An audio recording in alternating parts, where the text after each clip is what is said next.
Inspira, expira, porque Deus é real.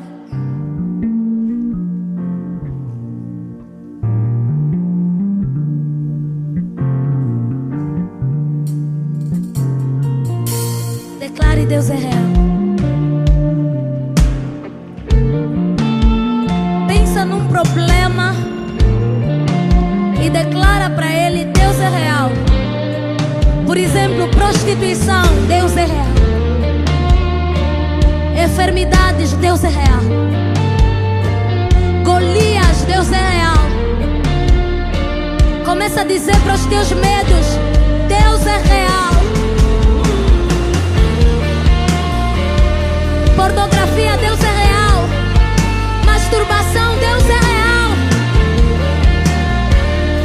Declare: Deus é real sobre tudo que pode estar mexendo com o teu relacionamento com Deus. Porque existe um Deus que é real. Esterilidade, Deus é real. Sida, Deus é real. Conversão dos meus pais, Deus é real. Existe um Deus que é real.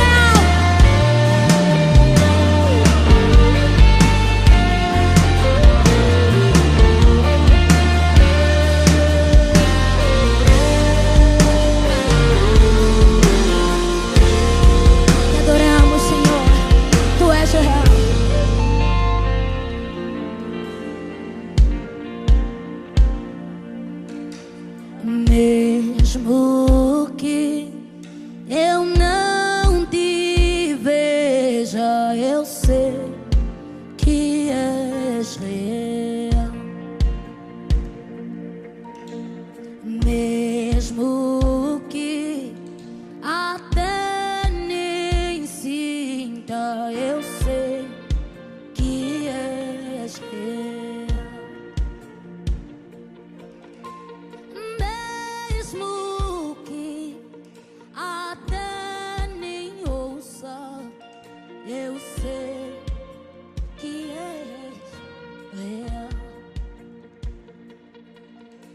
E mesmo que não aconteça como eu queria, eu sei que Deus é real. A paz do Senhor, boa noite, boa tarde, bom dia, dependente, obviamente, dos fusos horários onde você se encontra. Aqui nós estamos no nosso programa Alcançando as Nações, uma missão e um propósito. Estamos aqui para tratarmos de um assunto muito interessante. Na verdade, é um testemunho de alguém que passou por situação muito difícil, uma situação complicada. Ele passou por um acidente e, portanto, nós estamos aqui exatamente para contarmos um bocadinho essa história e também mostrarmos àqueles que têm nos acompanhado no nosso programa Alcançando as Nações como a mão poderosa de Deus pode operar em momentos muito difíceis da nossa vida. Aqui então tenho o nosso convidado desta noite, o nosso convidado DJ Labareda, Estevão Gonga, DJ Labareda. Pai do Senhor, boa noite. A paz do Senhor, boa noite, pastor. Como está? Graças a Deus estou muitíssimo bem. Muito bem. Nós estamos aqui, irmãos que nos acompanham, chama alguém que está em casa, vai sentar no sofá, de forma que vocês possam acompanhar. É um testemunho muito poderoso. Eu tenho a certeza que vai te abençoar e vai também te ajudar, de certa forma, a rever a tua postura relativamente à tua fé em Deus. Nós temos aqui, conforme disse, o nosso irmão Estevão. O nosso irmão Estevão é muito mais conhecido por DJ Labareda. Certo. DJ Labareda, como está? Como é que você se sente? Sente-se melhor chamar de Estevão ou DJ Labareda? Ambos nomes fazem parte da mesma pessoa, mas as pessoas conhecem mais o DJ Labareda do que o Estevão. E como é que surgiu exatamente esse de DJ Labareda? No ano de 2003, 2004, eu gostava de música e queria ser DJ. Então, por ser cristão, eu via que as festas na qual frequentava só tocavam música secular. Então eu disse que não, olha, também gostaria de um dia ser um DJ para tocar somente músicas gospel. É assim que comecei a colecionar as cassetes, depois os CDs, mas só de louvor. Então, as pessoas me apelidaram como DJ Faria porque eu falhava muito. Faria? Faria. Porque Faria vem de falha. Por quê? Porque eles precisavam que eu misturasse as duas músicas bem sincronizadas, sim, mas não tinha a mesma capacidade. Então, falavam que esse DJ é falhado, depois Faria. Mas, como eu acredito no poder do nome, eu orava para que Deus me concedesse o nome. É assim não faria. E não faria. Porque então, esses nomes depois acabam por ficar. Sim, realmente. Então, eu, ao orar, Deus me apareceu e mudou o meu nome. Disse que a partir de agora teu nome vai ser chamado de DJ Labareda. Eu também não tinha noção de que estava escrito na Bíblia. Então, a partir daquele dia eu assumo como sendo DJ Labareda. Mais tarde eu vou, ao meditar, encontrei em Hebreus 1:7 que Deus nos faz de seus ministros e labareda de fogo. Exatamente. Então também Salmos confirma que labareda de fogo. E a partir dali, depois de Deus me chamar de labareda de fogo, o nome surgiu como labareda de fogo. Não foi fácil no cenário artístico em que você atuava, haver essa mudança com facilidade? Como na altura, isso estamos a falar já há 21 anos atrás. Exatamente. Então estava também a começar a ser DJ, então não tinha muito, as pessoas não me conheciam tanto o DJ Faria, então não é algo que dificultou na mudança dos nomes. Ok, então foi uma coisa natural. Foi uma coisa natural. Bastou também, olha, não, como é que chama? DJ Labareda. Mas Labareda significa o quê? Então, sempre. Essa é a pergunta que não se cala. Labareda significa o quê? Eu disse, não, Labareda por si só chama, mas o nome completo é DJ Labareda de Fogo. Exatamente. Porque eu faço parte do Ministério de Louvor. Então as pessoas começaram agora a entender com maior facilidade o meu ministério e a minha vida aqui na Terra. Fazes parte do Ministério de Louvor? Faço parte. Por ser DJ, faço parte do Ministério de Louvor. Certamente. Então, estou a entender agora na perspectiva. E como é que é isso de ser DJ só mesmo voltado para a música cristã?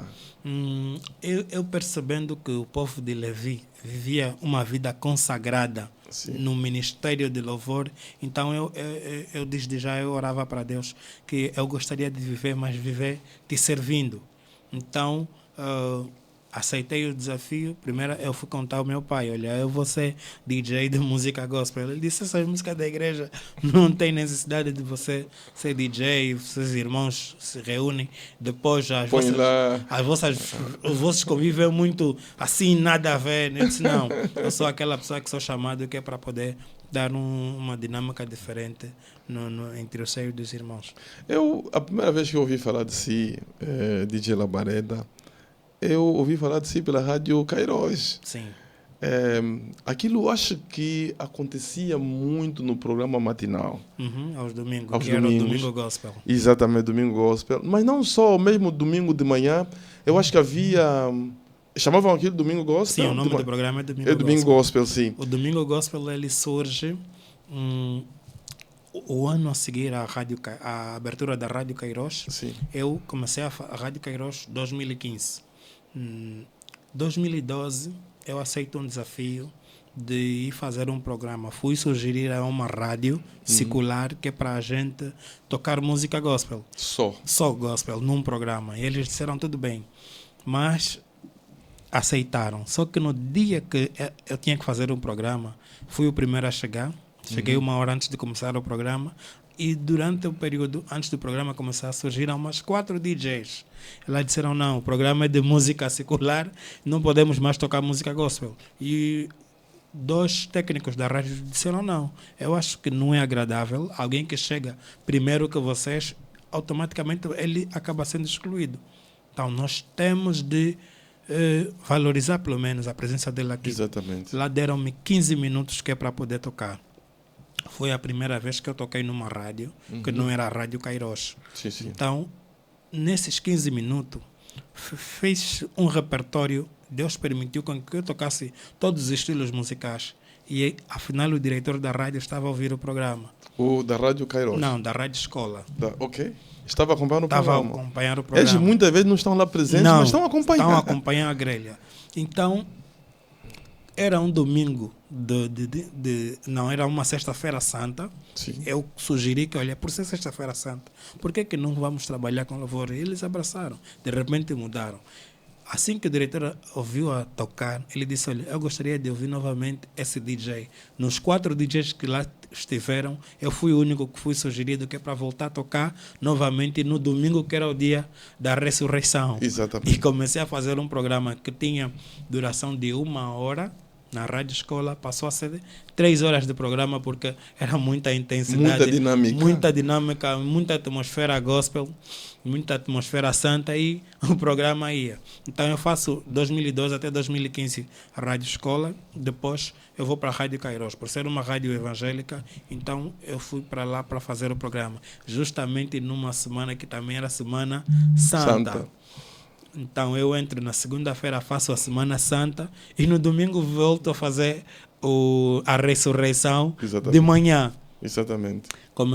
Fiz a Semana Santa com o Celso e o José Mambo, e no sábado fui fazer a ressurreição com o Jaime Ferreira. E aí começou o programa Domingo Gospel.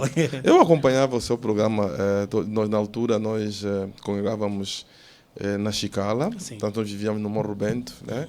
Congregávamos na Chicala. Então durante o percurso nós seguíamos, éramos mesmo assíduos a acompanhar o programa Domingo Gospel. Foi lá que eu ouvi falar de DJ Labareda. Então conheci o DJ Labareda a partir, só ouvindo, né, as músicas que você tocava, e de facto toda a minha casa, minha esposa, os meus 2 filhos, sim, que faziam parte da comitiva matinal todos os domingos, sim, acabaram por também estar habituados a acompanhar o DJ Labareda. Muito, muito, muito interessante. Sim. Muito interessante. Para vocês, essa é a parte introdutória da nossa conversa, que estamos a ter aqui com o nosso irmão Estevão, ou a.k.a., como se diz, DJ Labareda, onde nós estamos aqui para contar a sua história. O nosso tema desta conversa é sobreviver para testemunhar.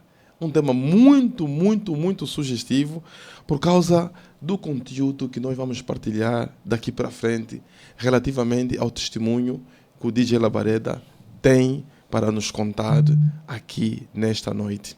Conforme eu disse, aperta o cinto, chama as pessoas para sentarem, porque o que nós vamos ouvir nesta noite é mesmo emocionante. E eu creio que vai fortalecer muito a tua fé. Ok, muito bem, nós estamos aqui de volta, então, DJ Labareda. Nós sugerimos a esse tema sobreviver para contar a minha história, ou sobreviver para testemunhar. Nós queríamos que partilhássemos um pouco da sua história, que é um testemunho vivo, e é um testemunho que, inclusivamente, quem vê aqui na sua testa, na sua face, consegue ver que existem cicatrizes, não é? Testemunham, acompanham o testemunho daquilo que pela boca você vai contar para nós, o que de facto aconteceu consigo. Queria que nos contasse o que é que aconteceu exatamente. O que é que tens para nos contar aqui, DJ Labareda? Como já começamos, sou um DJ que estou no ramo gospel a tocar. A sua câmera está aí? Há 21 anos.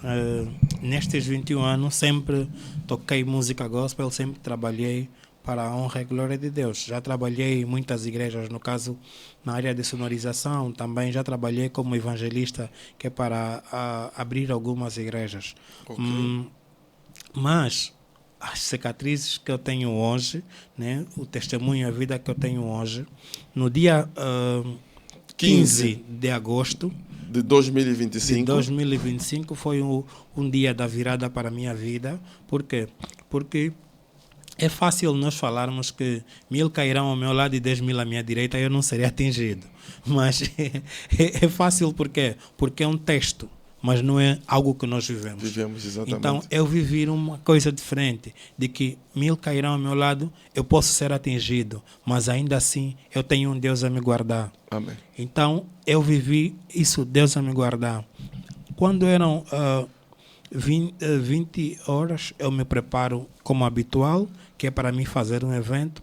Fui fazer um casamento que tocaria como DJ. Tocar num casamento, sim. Que era para tocar das 21 até 23 horas. E tinha um outro compromisso. Isso aonde? Isso na Via Express, ao lado da Mutamba, num salão de festa. Então, eu faço o casamento, a primeira parte.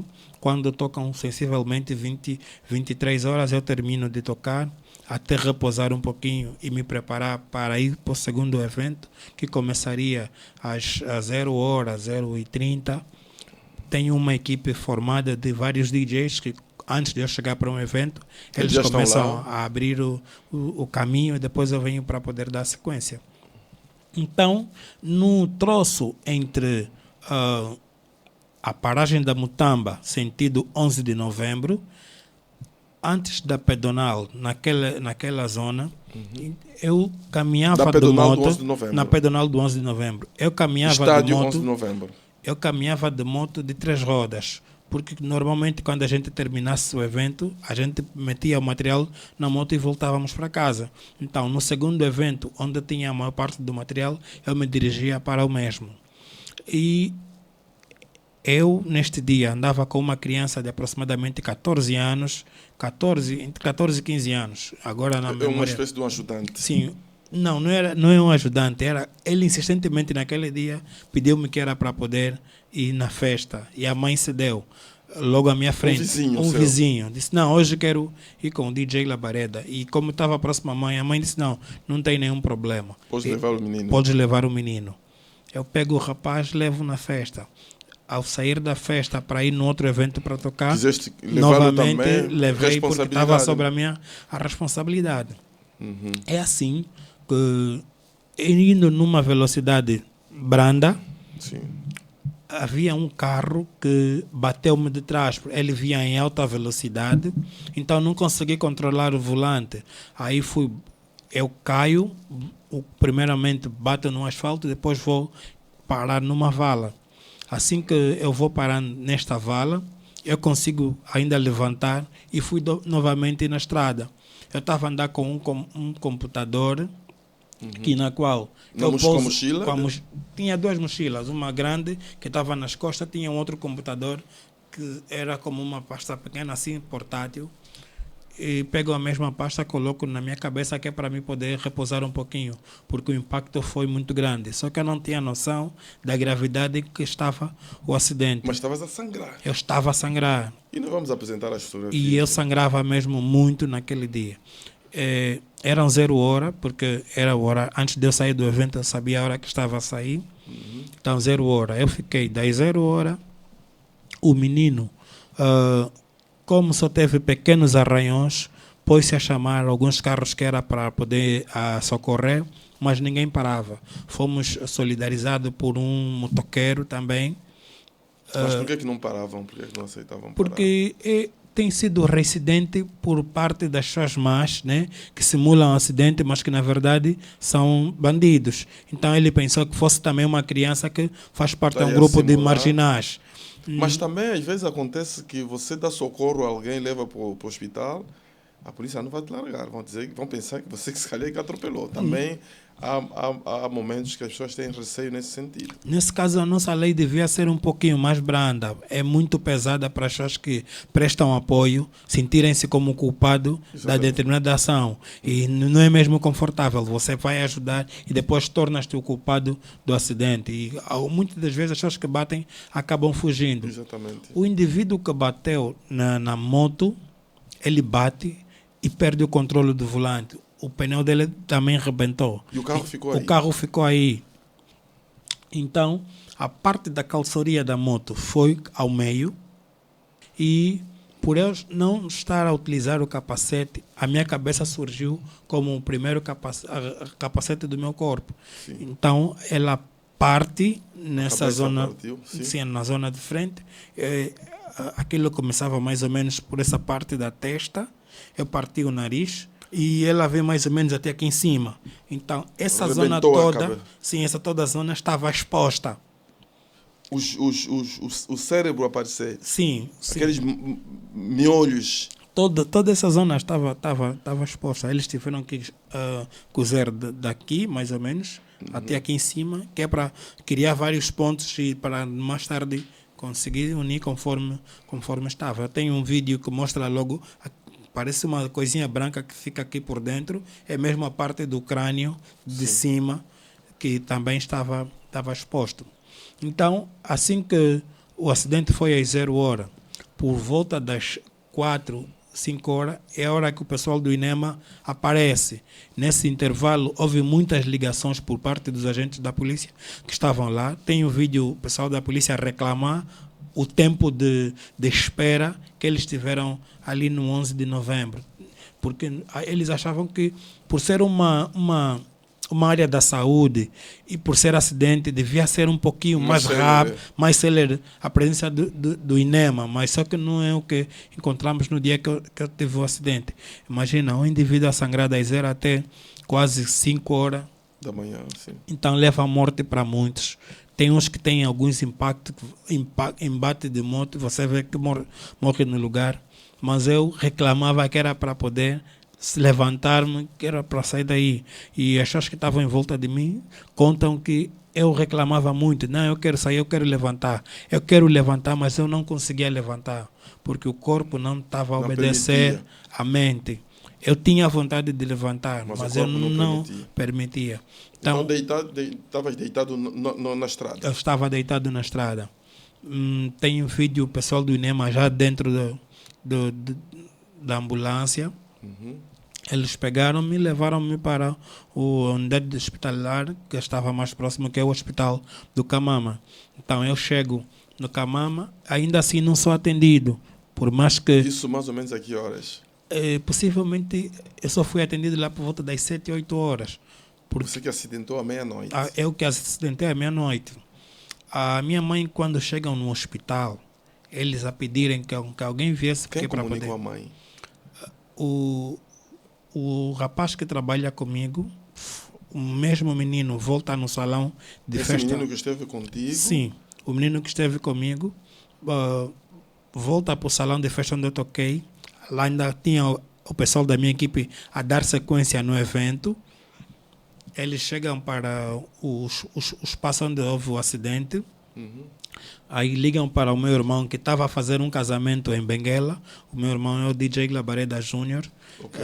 Ele estava a tocar em Benguela, então lá deu o número primeiro do meu irmão menor que estava aqui em Luanda. Ligaram para... Eu faço parte de uma família de 6 irmãos. Ligaram para o meu irmão mais velho que estava no Zango. Ligaram para 2 irmãos meus que estavam no Zamba 2. E a minha mãe que estava também no Zamba 2. Então, eles quando chegaram lá para o hospital, pediram que, olha, por favor, alguém que ajudasse. Mas os primeiros enfermeiros que olharam para a minha situação disseram, não, ele já sangrou muito e falta pouco para morrer. A única coisa que está em condições neste exato momento dentro do corpo dele é a audição. Porque... Mas tu estavas a falar na altura? Sim, eu falava. De tanto sangrar pelas narinas, depois parou de sangrar e secou. Entupiu o nariz todo. Ok. Eu respirava pela boca. Ok. Eu estava com as vistas toda inflamada. Eu era chamado de corpo no hospital do Camama. Corpo. Já eras corpo? Eu já era corpo. Assim que alguém chegasse, bastasse falar alguma coisa, eu reconhecia e sabia que estava a falar com quem. Mas era o meu subconsciente, porque eu não lembro eu a viver essa situação.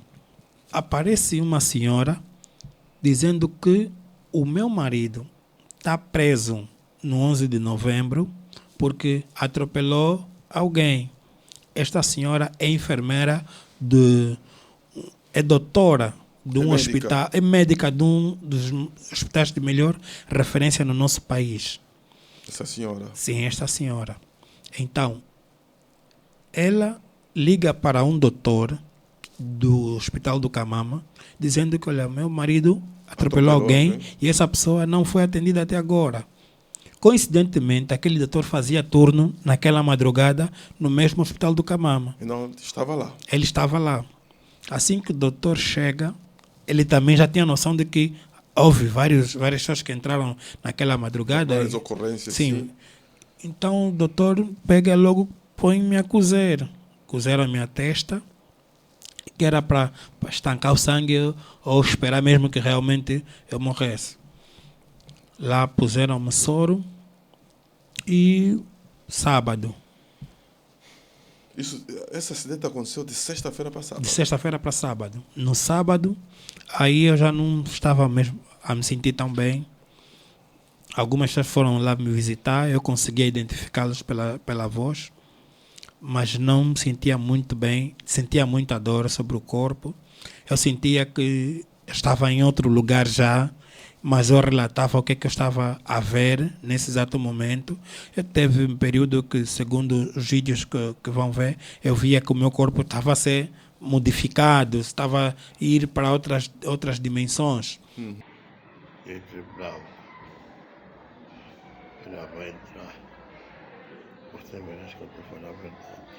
A Bíblia diz que Deus se alegra com a morte dos santos. Então eu estava já a confortar a minha família também. Digo, olha, não se preocupe. Mas tu falavas? Eu falava mesmo isso. Olha, não se preocupam, Deus se alegra com a morte dos santos. Não tem problema, porque Deus é bom. Não é por mal que Ele fez isso, mas eu vou morrer e vocês também ficam bem. Eu me despedi, porque eu sentia que eu já estava a subir.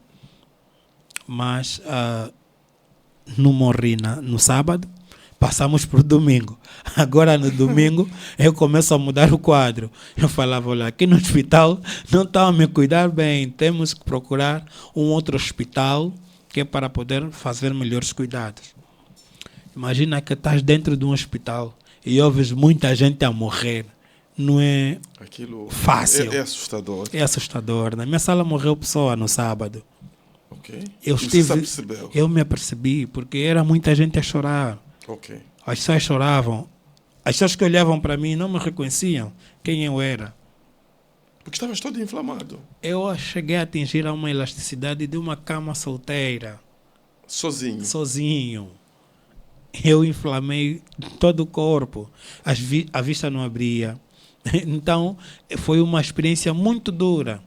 Eu disse no domingo que eu precisava de um hospital.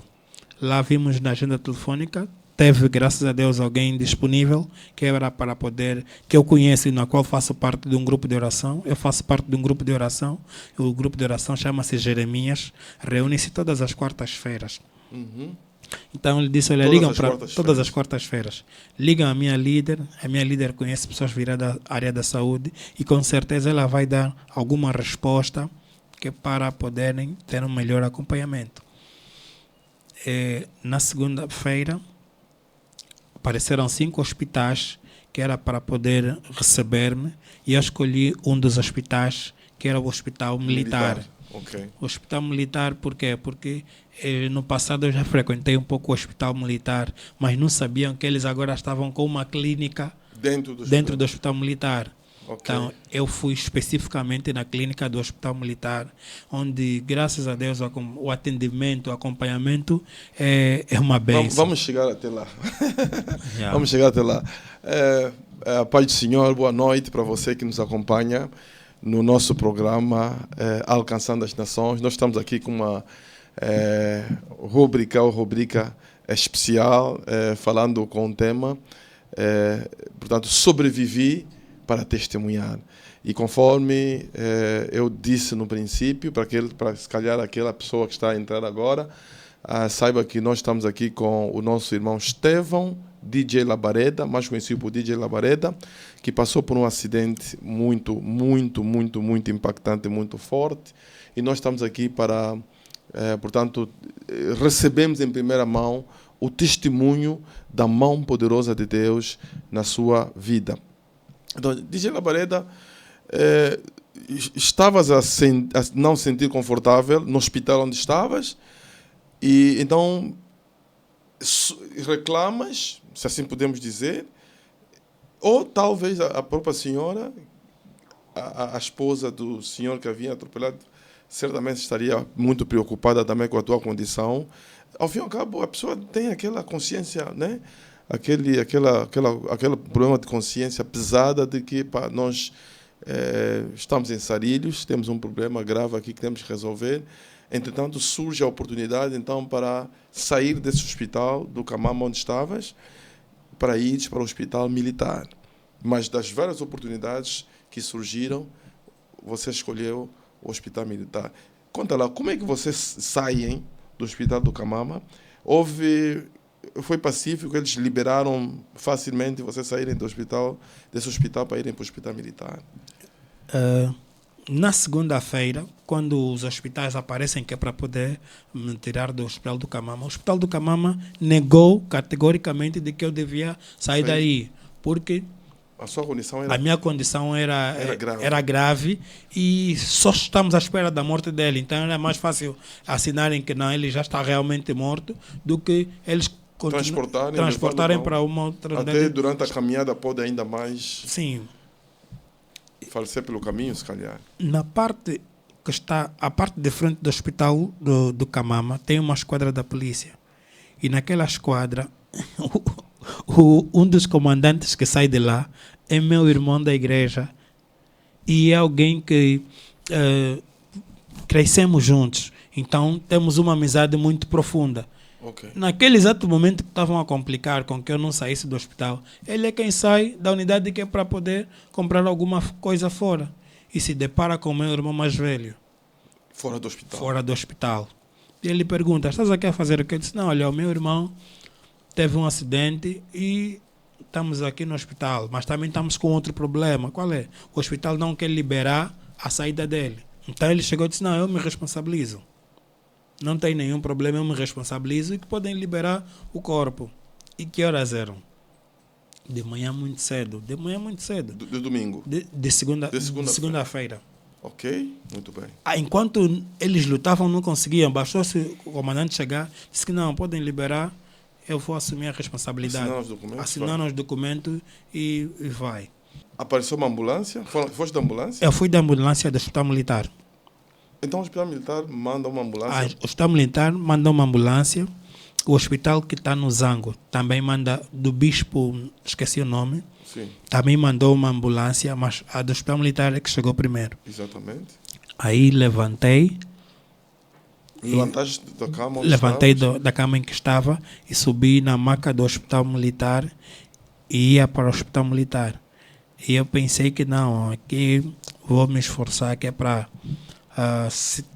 pensei que me estava a sentir bem. Levantaste, mas com uma ajudazinha? Sim, com uma ajuda que era para não ter muito esforço. E subi na maca, lá me levaram. Na medida que me levando, eu sentia algumas dores, porque eu não tinha noção de quais eram as zonas que estavam partidas dentro do meu corpo. Não houve um raio-x, não houve nada? Não houve raio-x. Não houve raio-x. A única coisa que eles fizeram é cozer. E cozeram com uma linha que não era especificamente para poderem cozer, nesse caso. O tamanho da linha que eles utilizaram estava a ferir mais dentro da minha cabeça. Segundo que os doutores do Hospital Militar depois acabaram me informando, que olha, a linha que utilizaram para ti faltava um pouquinho, te rebentava o cérebro, e aí as coisas seriam piores. Por quê? Porque o crânio frontal já estava mesmo partido. Como aparece, né? Como se vê as cicatrizes. Sim. Então, chego no Hospital Militar, começaram agora a fazer o exame do zero. Okay. Bastou chegar no hospital na segunda-feira. Começaram do zero, fazer tintim por tintim como é que estava o meu corpo, até o que eles já haviam feito. Então eles começaram a levantar e notaram que a parte da costela estava partida, notaram que a parte do crânio também estava partido. Por isso, até agora eu utilizo essa cervical, que é para apoiar a cabeça, porque a cabeça não devia fazer muitos movimentos. Eu já fiz movimento ao levantar e eles começaram a me tratar. No dia de segunda-feira, toda a equipe hospitalar estava disponível para mim, com mais de 12 doutores em determinadas áreas. Eu começo na área do maxilofacial, eu me dava uma alta, saía de uma área, ia para outra, saía de uma área, ia para outra. Eu estive em mais de 8 especialidades. 8 especialidades, não só assim, 8 especialidades. Sim. Iam controlando o meu corpo. Exatamente. Segunda-feira. Na terça-feira foi um dia muito complicado, porque o meu corpo não reagia em condições. Na terça-feira? Na terça-feira. A partir de segunda-feira eu entro para a UTI. Mas o que aconteceu? A situação se agravou. A saúde já não estava... Portanto, você sai bem, aparentemente. Aparentemente. Você consegue se levantar, anda, sobe na maca, é levado para o hospital militar e aparentemente chegas bem. Isso na segunda-feira. Sim. E na terça-feira você piora. O quadro clínico muda 360 graus. E o que acontece? Aí o corpo não aguentou e o corpo faleceu. Numa terça-feira, Labareda morreu, 12 horas. Sem eu saber, a direção do hospital, toda a equipe do hospital militar sabia que o Labareda estava morto às 12 horas e eu não sabia, só a orar, e não tinham como comunicar à mãe que o Labareda estava morto, porque eles não sabiam como falar com esta mãe que está nas orações, está nos louvores, a me verem pela distância. Então, como transmitir essa notícia, dizer que o Labareda morreu? Das 12 até 17 horas, o Sandro Manongo abraça o Labareda, dizendo que a sua alma descansa em paz. O Labareda apertou na mão do Sandro Manongo e o Sandro Manongo deu um grande aleluia. Louvado seja o nome do Senhor, e o Labareda está vivo. 10 horas eu acabei falecendo. A visita no hospital eram 15 horas, então às 15 horas normalmente é que eles passam a informação na família de que o vosso paciente acabou por falecer. Nesse intervalo das 12, quando eram 12, 13, comunicaram ao esposo da minha irmã, que trabalha mesmo no hospital, dizendo que, olha, o paciente que vocês trouxeram ontem acabou por falecer. Disse, não é normal. Como é que ele faleceu? Ele me viu andar, me viu na UTI, como é que agora faleceu? Não tem como. Temos um segredo aqui na terra, que temos para Deus nos dar tudo o que nós pedimos. Primeira coisa, Labareda levantou daquele acidente através do perdão. Porque quando recebi a notícia na doutora Catiana, do Hospital do Girassol, dizendo que o marido... Perguntou-me quem atropelou o meu filho. E eu não sabia quem atropelou o meu filho naquela madrugada. Ela disse, foi o meu marido quem atropelou o teu filho. Então, o que fazer? Ela pegou, apresentou-me os médicos e prendeu o marido. Numa manhã, no sábado, a doutora Catiana, com o meu filho Francisco Daniel Gonga, a polícia. Então a polícia perguntou-me quantos anos tem o Labareda. Eu disse 36 anos. Quanto tempo nós devemos dar a prisão ao senhor que atropelou o teu filho? E eu disse, nem um minuto, eu só quero um minuto, tirem ele, porque eu perdoo em nome do Senhor. E graças a Deus, o Labareda está do jeito que ele está, devido ao perdão. Porque se eu não perdoasse, se eu dissesse que o Senhor tinha que ficar 36 anos ou 40 anos, nada eu ganharia. Eu perdia o meu filho. Mas dentro da UTI tinha 10 um corredor de aparelho que estavam ligados ao meu corpo. Então, segundo o relatório daqueles aparelhos, não mostravam sinais vitais.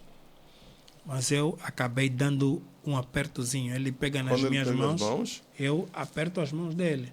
Disse, não, doutor, esse indivíduo não morreu. E o doutor que estava na sala disse, não, ele não morreu agora. Nós só estamos a te avisar agora, ele já morreu Faz tempo. Então aquilo foi possivelmente às 10 horas. Mas o corpo estava frio, estava quente? Não sei explicar, não perguntei se o corpo já estava frio ou estava tudo quente. Também contam, né? Sim. De qualquer forma. Então o doutor disse, olha, o corpo é mesmo assim. Existem células do corpo que morrem paulatinamente. Então esse é apenas um pequeno estímulo que acabou dando. Doutor, mas o estímulo vai, logo que eu lhe pego nas mãos, ele vai apertar. Não pode. Lá o doutor vem também faz o mesmo teste.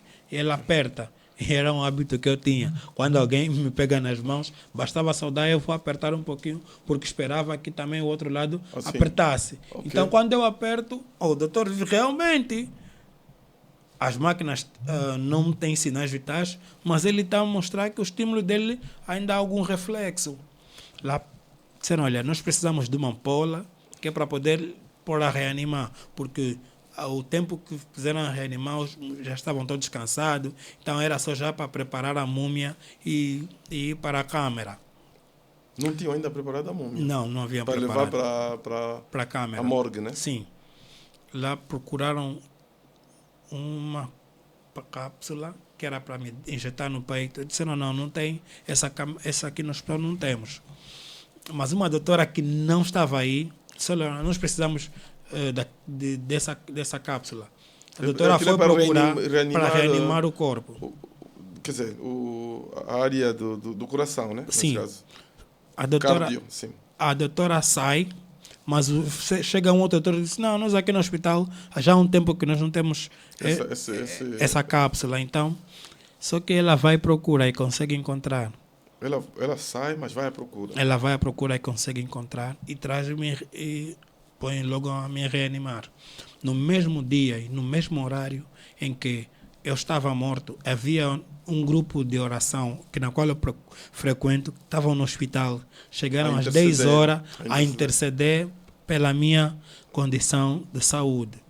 Eles não tinham noção do que estava a se passar lá na UTI, mas saíram de suas casas, foram para o hospital, acamparam-se no hospital militar e estavam intercedendo. Isso é muito importante, o poder da oração. Nós temos um lema no grupo, nós fizemos 7 voltas no hospital. Oramos, por mais que não tenha alguém doente lá, sim, a gente vai à campa e depois de 7 voltas a gente vai embora.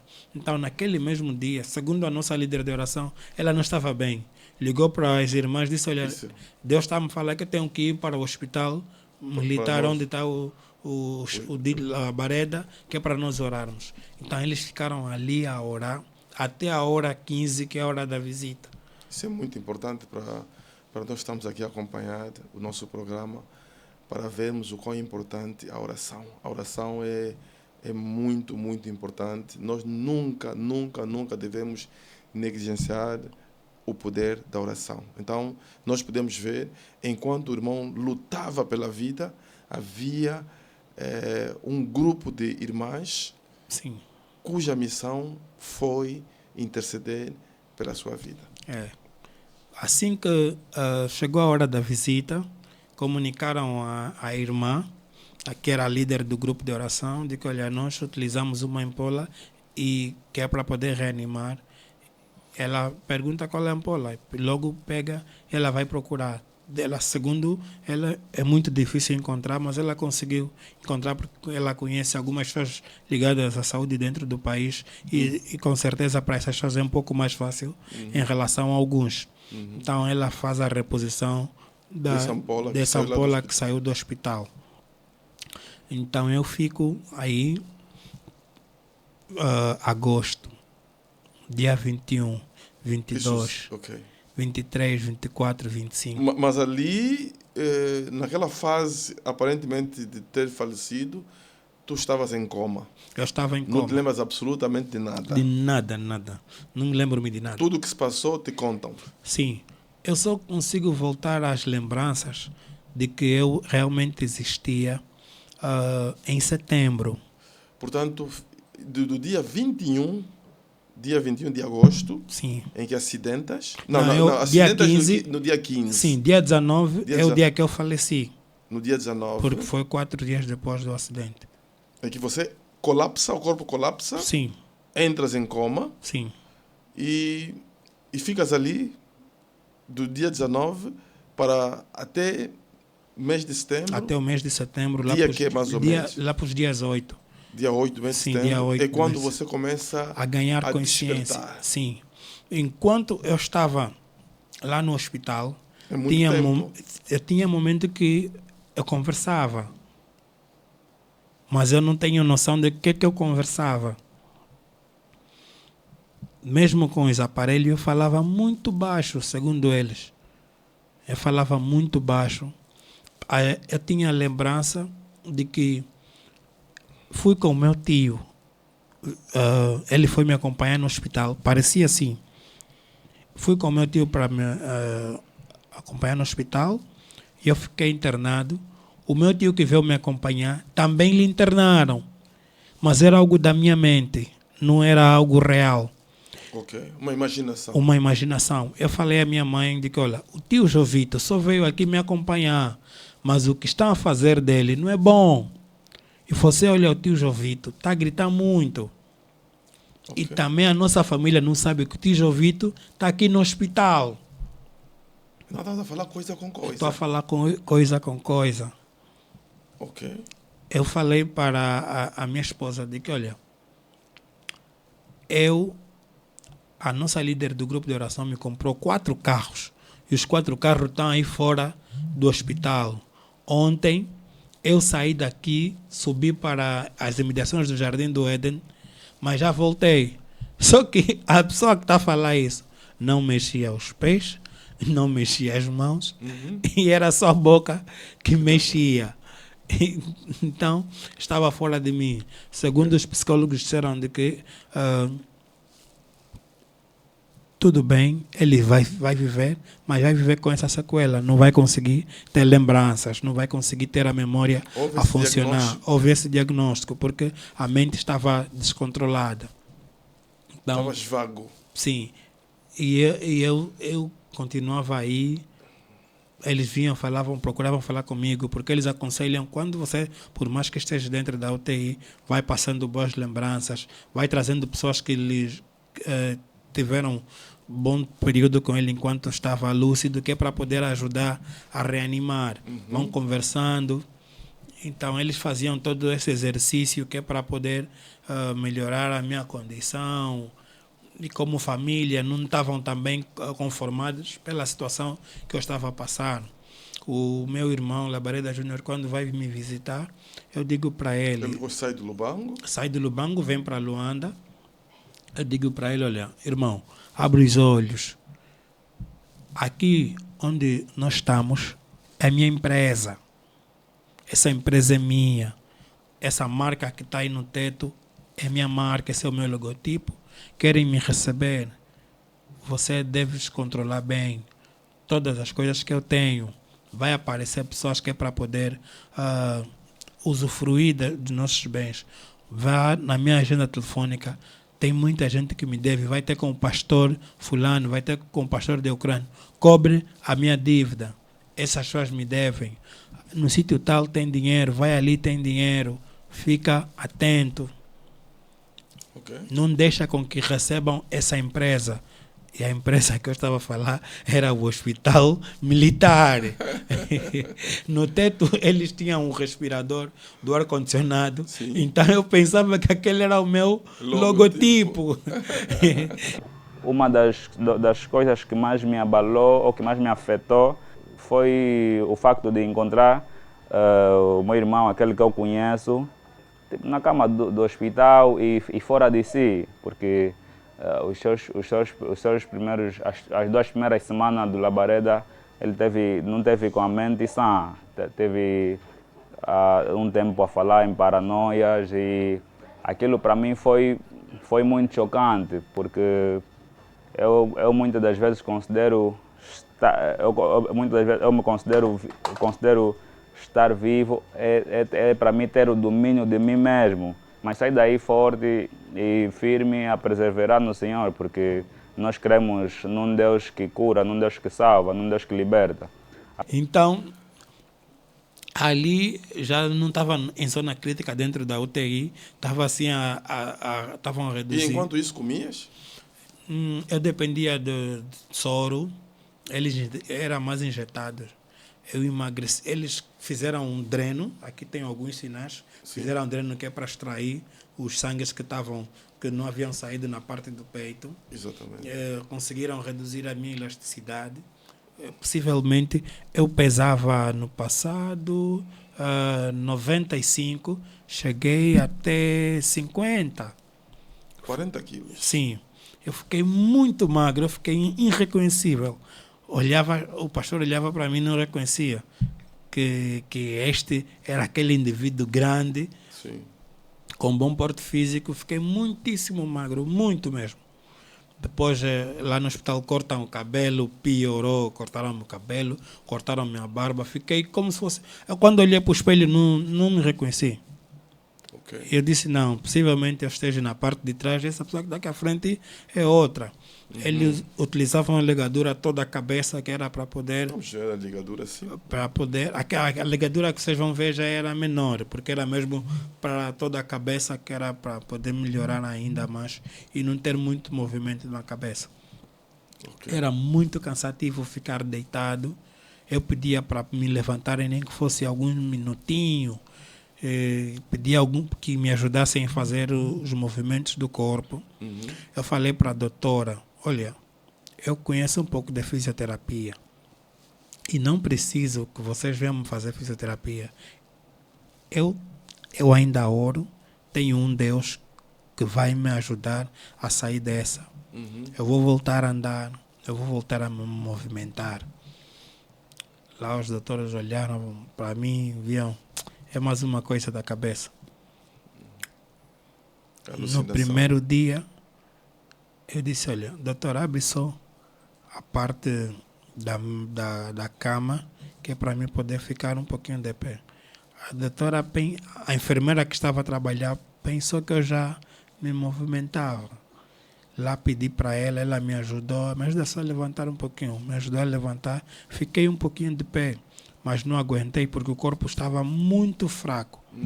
Lá caí novamente na cama e pedi para minha mãe, olha, como aqui no hospital não permitem que se traga comida, mas faça algum esforço. Eu não vou beber, vou tomar leite. As pessoas sabem que o leite contém ferro, contém cálcio e ajuda para o osso. Mas eu conheço que dentro da nossa alimentação tem outras ervas que nos ajudam melhor a questão do osso. Então, disse para minha mãe, ela traga só essa erva, que é para mim começar a comer para fortificar os meus ossos, porque eu estou muito fraco. Lá eu exercitava na cama, me movimentava na cama, comecei a ter os meus primeiros movimentos a partir da cama, para ir para a casa de banho, como ele era base de tubos. Os tubos eles faziam a manutenção, depois pedia que é para reduzirem um pouquinho o uso desses tubos. Eu comecei a marcar os meus primeiros passos, fui aos poucos, depois ganhei um pouquinho mais de força no corpo, já conseguia ir sozinho à casa de banho. Um desses dias que eu fui à casa de banho para me preparar. Acompanhado por alguém? Sim, tinha sempre uma enfermeira para acompanhar. Eu pedi para a enfermeira, olha, não se preocupe, estou à vontade, vou conseguir tomar banho sozinho. A enfermeira acreditou que eu aguentaria. Pastor, assim que eu sentei, só me despejei um pouquinho da água. Eu não aguentei. Automaticamente desmaiei e fiquei ali durante um bom tempo. Depois comecei a ouvir no fundo, Estevão, não me traz problema, Estevão, não me traz problema, Estevão, não me traz problema. Lá levantei, o que se passa? Você desmaiaste. Eu disse, não desmaiei, você desmaiou. E quem era essa pessoa? Era uma das enfermeiras que estava dentro do hospital. Ela, segundo ela, foi tratar, o tratamento para os pacientes começava às 4 da manhã. Sim. Foi tratar outros pacientes, mas notou que a minha cama estava vazia. Exatamente.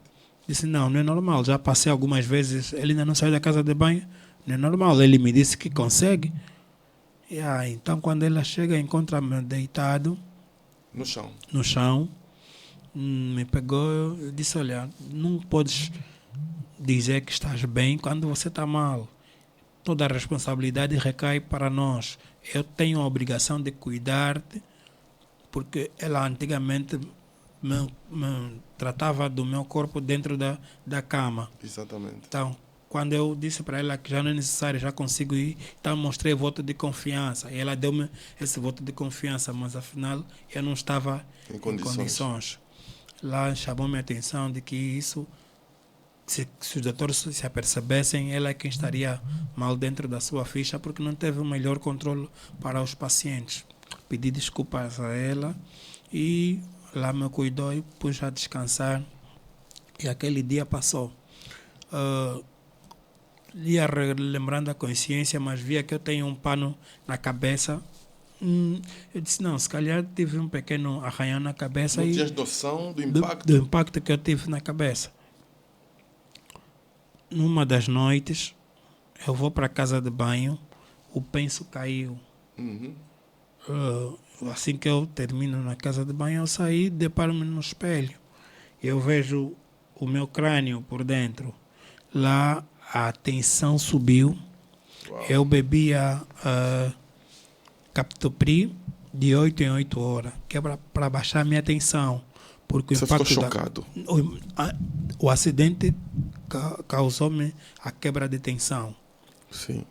Então, por causa da medicação que eu fazia e a tensão que estava em alta, eu disse, Deus, o que é que se passa afinal comigo?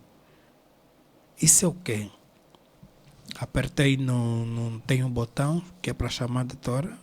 A partir da casa de banho, ela aparece e pergunta o que é que se passa. Eu disse, olha, doutora, infelizmente eu não sabia que o meu penso caiu, mas estou a ver, a minha cabeça está mal. Ela disse, sim, você partiu o crânio frontal.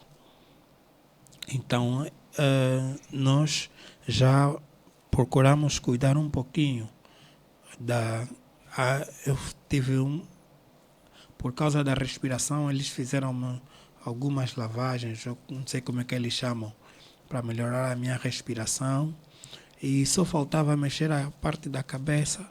Estamos a continuar a mexer a parte da tua cabeça por causa do crânio e cérebro que estava exposto. Ele disse, afinal estou nessas condições, sim, mas não se preocupa, a tua medicação está a correr bem, você está a recuperar muitíssimo bem. Onde você estava e hoje, da forma como estás, não, Deus já fez graça em tua vida. Então você possivelmente és pastor. Eu falei, não, eu não sou pastor, mas eu sirvo a Deus.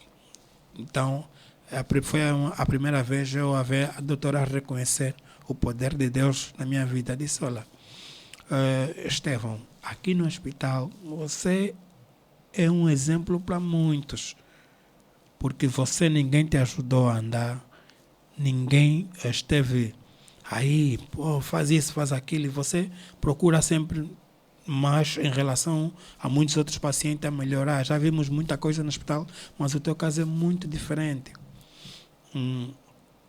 A doutora, depois, no outro dia, no vídeo que estão a ver, ela fala, olha, sempre que eu entro no teu quarto só cheira milagre.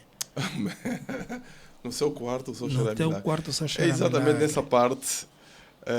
Vamos dar a continuidade. Vamos entrar num pequeno intervalo. Do seu quarto só cheirava milagres. A palavra de Deus diz que os anjos do Senhor acampam-se ao redor dos seus filhos. Então, vamos ficar com isso. Vamos fazer um pequeno intervalo. Já a gente volta.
Tem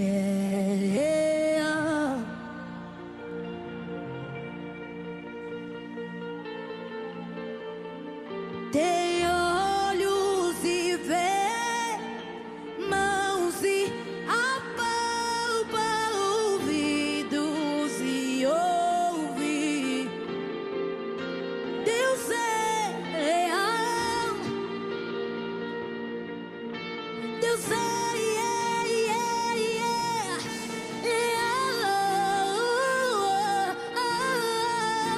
tem olhos e vê uma só voz.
Eu sei que és real. Eu sei que Deus é real. Eu sei que Deus é real. Eu sei que Ele é real. Eu não disse